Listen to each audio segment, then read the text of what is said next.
To tell the truth of the deal. This is unbelievable. These are terrorists with blood on their hands who are actively involved with Al-Qaeda, who have American blood, Afghani blood on their hands, and they are reunited with their families, running around Doha, which I've been to. It's a very nice, wealthy city in Qatar.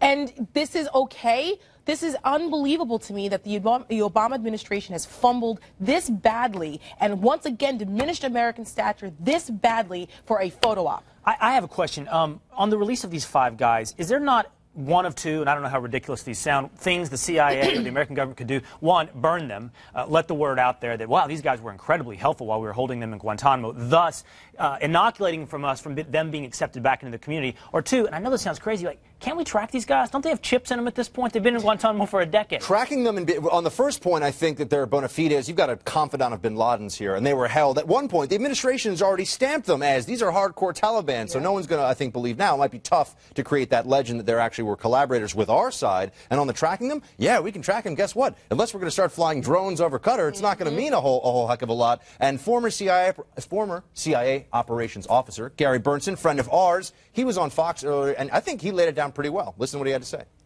I don't know how they're going to watch them. The Qataris have a very small security service. They're not known for having an aggressive internal security apparatus. These guys will be at the pool. They'll be doing political meetings. And after 1 year, they're going to fly back to Pakistan, and they'll be senior members of the Quetta Shura executing war against America.